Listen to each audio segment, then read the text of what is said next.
பெரியப்பா ஓ ஒவ்வொரு நாயும் வந்து சும்மா போயிட்டு ஏதாவது நாய் பின்னாடி பின்னாடி போய் மோந்து பாத்துட்டே இருக்கு. ஏன் அப்படி மோந்து பாத்துட்டே இருக்கு? எங்க போய் மோருது? ஒவ்வொரு இப்ப நாய்ங்கெல்லாம் இருக்குல்ல, இப்ப கூட மணி பார்த்தோம், போயிட்டு இன்னொரு நாய் பின்னாடி போயிட்டு பட்டைக்ஸ போய் மோந்து பாத்துட்டே இருக்கு. எதுக்கு மோந்து பாத்துட்டு இருக்கு? நாய்ங்க பின்னாடி போய் ஏன் மோந்து பாக்குதுன்னு உனக்கு சந்தேகம்? ஆமா, எனக்கும் ஞாபகம் வருது. எங்க தாத்தா நானும் கூட கேட்டு இருக்கிறேன். நான் கேட்ட மாதிரியா? நாய்ங்க ஒரு நாய்க்கு பின்னாடி பின்னாடி போய் மோந்து பாக்குதுங்களே, ஏன் முன்னாடி மோந்து பார்க்க கூடாதா, பின்னாடி ஏன் மோருதுன்னு. அப்பதான் அவர் சொன்னாரு, இது ஒரு பெரிய கதையா. என்ன கதை? என்ன கதைன்ட்டு நானும் எங்க தாத்தாவை கேட்டேன்.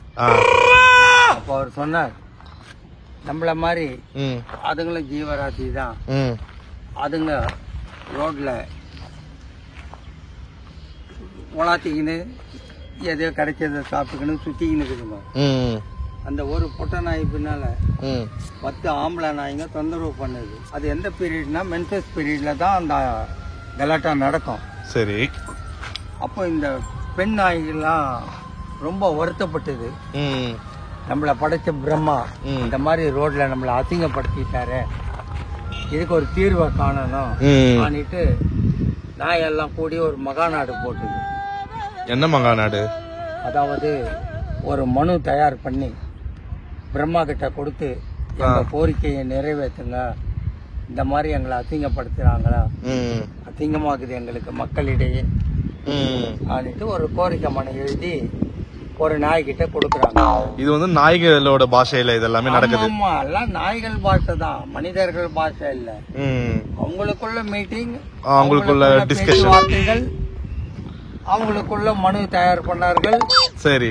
அந்த மனுவை ஒரு நாய்கிட்ட கொடுத்து இதை நீ பிரம்மா கிட்ட எப்படியாவது சேர்த்துடுன்றாங்க. அந்த நாய் சரின்னு சொல்லிட்டு அந்த மனுவை வாங்கி கொஞ்ச தடவை போய்கினே இருக்குது. மழைன்னு மழை, செம்ம மழை. ஐயோ இவ்வளவு பேரு தீர்மானம் பண்ண மனு நினைஞ்சிட்டா வேஸ்ட் ஆயிடுமே ஆனிட்டு ஒரு நாய் படுத்து இருந்தது. இந்த மனுவை எடுத்து போய் சுருட்டி தானே கொடுத்தாங்க மனுவை. ஆமா, அதை எடுத்து போய் அந்த நாய் சூத்து உள்ள சொருவிச்சு, நனையாம இருக்கிறதுக்கு அந்த நாய் சூத்து உள்ள சொருவிச்சு. சொருவுனது அந்த நாய் எழுந்துக்குச்சு, வாழை வந்து மடக்கிச்சு. சரி. அதனால பேப்பர் நனைய வாய்ப்பு இல்லை. இப்போ என்ன கண்டிஷன்னா அதே கண்டிஷன் தான் நாய்களுக்கு தொல்லை. சரி, என்னன்னு? இந்த மாதிரி ஒரு நாயை வந்து 10 நாய்கள் கலாட்டா பண்றது. ஆகையால அந்த மனு எந்த நாய் சூத்துல இருக்குது ஆனிட்டு எல்லா நாய்களும் அந்தந்த நாய் சூத்தம் மோந்து பாக்குதுங்க. அதுங்க தோத்தம் மோந்து பாக்கல, மனுவை தேடுது. மனு பிரம்மா கிட்ட போச்சா இல்லையா? Okay okay. சரி, அது எந்த நாய் சூத்துல இருக்குதுன்னு இன்னமும் தேடி இருக்குது. இன்னும் மனு கிடைக்கல. அது எந்த நாய் சூத்துல இருக்குதுன்னு முடிஞ்சா நீங்க கூட தேடுங்க.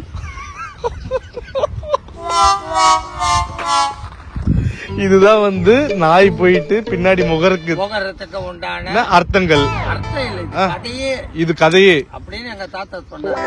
அப்படின்னு உங்க தாத்தா இப்ப இந்த தாத்தா ஊருக்கு சொல்றாரு. இதை நான் கேள்விப்பட்டேன். இவ்வளவு நாள் யாரும் கேட்கல, நீ கேட்டுட்ட, உனக்கும் தெரியட்டுமே நானு சொல்லிட்டேன். நீ வந்து இந்த உலகத்துல இருக்கிற அனைவருக்கும் தெரியப்படுத்து. அதே மாதிரி இன்னொன்னும் இருக்குது.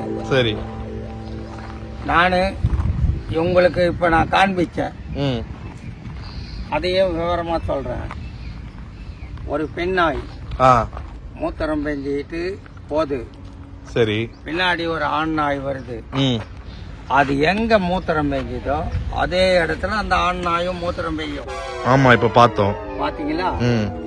ஏன் பெய்யுதுன்னா அந்த பெண் நாய் அடுத்த ட்ரிப் அந்த லொகேஷன்ல வரும் பொழுது எந்த ஆண் நாய் நம்ம மூத்திரத்து மேல மூத்திரம் பேஞ்சுதுன்னு அதுங்களுக்குள்ள லவ் உண்டாகும். ஓ இதுதான் இந்த லவ் பண்றதுக்கு தான் மூத்திரத்திலேயே அவங்க லவ் பண்றாங்க. நீங்க அழகா காட்டி லவ் பண்றீங்க, அவங்க மூத்திரத்தை காட்டி லவ் பண்றாங்க.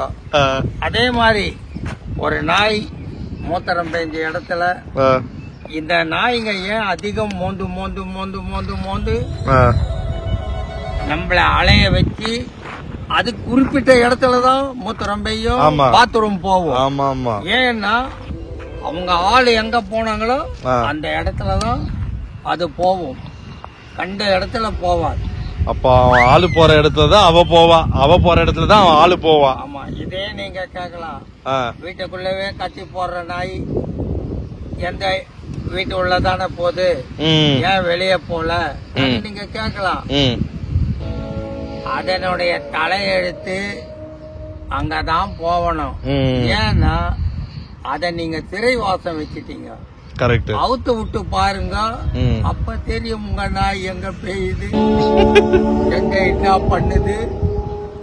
நீங்க அத திரை கைதியா வச்சிட்டீங்க.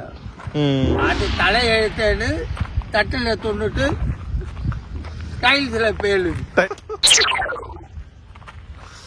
ஒரு நாய் வந்து பார்த்து பார்த்து யூரின் போறதுக்கும் சரி, ஒரு நாய் வந்து பாத்ரூம் போறதும் சரி. அதே மாதிரி நாய்க்கு மோப்ப சக்தி அதிகம்ன்றது இதுதான். இந்த நாயை எட்டுக்கணும் போய் நீ 2 கிலோமீட்டர் தூரத்துல கண்ணை கட்டிட்டு விட்டுட்டு வந்தாலும் கரெக்டா வீட்டுக்கு வந்துடும் மோந்துக்குன்னு. அதுக்கு அந்த மோப்ப சக்தி உண்டு. அந்த மாதிரி தான் இந்த மூத்திரத்தை மோந்து அந்த நாய் நம்ம காதலன் வந்து போயிருக்கிறார். அதுக்கு அடையாளம் நம்ம மூத்திரத்து மேல அவர் பேசி இருக்கிறார். இதுதான் அவங்களுக்குள்ள. நீங்க எப்படி பஸ் ஸ்டாண்டுக்கு வான்னா வருதுங்க, அந்த மாதிரி இங்க எப்படி பஸ் ஸ்டாண்டுக்கு வானா யார சொல்ற? உங்க ஃபிகர். ஓ ஆண்கள் எப்படி பெண்களை வந்து பஸ் ஸ்டாண்டுக்கு வர சொல்றாங்களோ அதே மாதிரி இதுலயும் வந்து இவங்க பாஷையில இது மூத்திர கான்செப்ட். காலத்துல மைனர்கள்னு இருந்தாங்க. மைனர்கள் பைஜாமா ஜிப்பா போட்டுக்கின்னு சென்ட் அடிச்சுக்கின்னு வேலைக்கு போக மாட்டானுங்க. ஊர் சுத்துறவனுக்கு பேர் மைனர். மைனர் அவனுங்க சென்ட் போட்டுக்கின்னு அவங்க கீப்புங்களை கீப்புங்களை இந்த இடத்துக்கு வா அந்த இடத்துக்கு வானுவானுங்க. சரி, இவனுங்க போய் அங்க வெயிட் பண்ணிக்கின்னு இருப்பானுங்க. வேலையை முடிச்சிட்டு கிடிச்சிட்டு மெதுவா தானே போக முடியும். ஆமா, அடுத்தவங்களுக்கு தெரியாம. ஆமா, இவன் கொஞ்சம் லேட்டா போனால்னா அவன் கோச்சிக்கின்னு வேற ஒருத்தி கூட போயிடுவான். அப்போ அவன் நின்னுட்டு போனான் பார், அந்த ஏரியாவுல கொஞ்சமாவது அந்த சென்ட் ஸ்மெல் அடிக்கும். Okay okay. அப்ப இவன் போய் பாத்துட்டு ஐயோ நம்ம தான் மிஸ் பண்ணிட்டோம், அவர் வந்து போயிட்டாரு. ஆனா போனவர் போனாரு, தனியா போனாரா இல்ல தள்ளிக்கின்னு போனாரா ஆளிட்டு இவோ முனறிக்கினே வீட்டுக்கு வந்து சேருவாள். Okay okay. அந்த காலத்து காதல். போன் இல்லாம ஒரு சென்ட் காதல். சென்ட் காதல். கம்யூனிகேஷனே வந்து சென்ட்ல தான். ஆமாயா, இந்த காலத்துல துணி எடுத்து கொடுக்கறீங்க, பெரிய பெரிய ஸ்டார் ஹோட்டலுக்கு எடுத்து போறீங்க, நகை எடுத்து கொடுக்கறீங்க. அப்பவும் உங்க காதல் நிரந்தரம் அல்ல. அந்த காலத்துல ஒரு மசால் தோசைக்கு மடிஞ்சது பிகர். மேல பேன் ஓடுதா, அதோ போய் பிடிங்கலாம். அந்த காலத்துல மசால் தோசைக்கு மடியாத பிகரே இல்ல, மல்லிப்புக்கு எந்தாத பிகரும் இல்ல. இந்த ரெண்டிலேயே காதல். ஒரு விதம் அல்வா மல்லிப்பு, ஒரு சில காதல் மசால் தோசைக்கு ஆசைப்படுறவங்க அதிகம். மசால் தோசைக்கு அல்வாக்கு ஆசைப்படுறவ கூட கம்மி, மசால் தோசைக்கு ஆசைப்படுறவ அதிகம். ஒருத்த மசால் தோசை வாங்கினு போறான்னா தெரிஞ்சுக்கலாம் இன்னைக்கு அவனுக்கு ஜிம்முக்கு போறாருன்னு.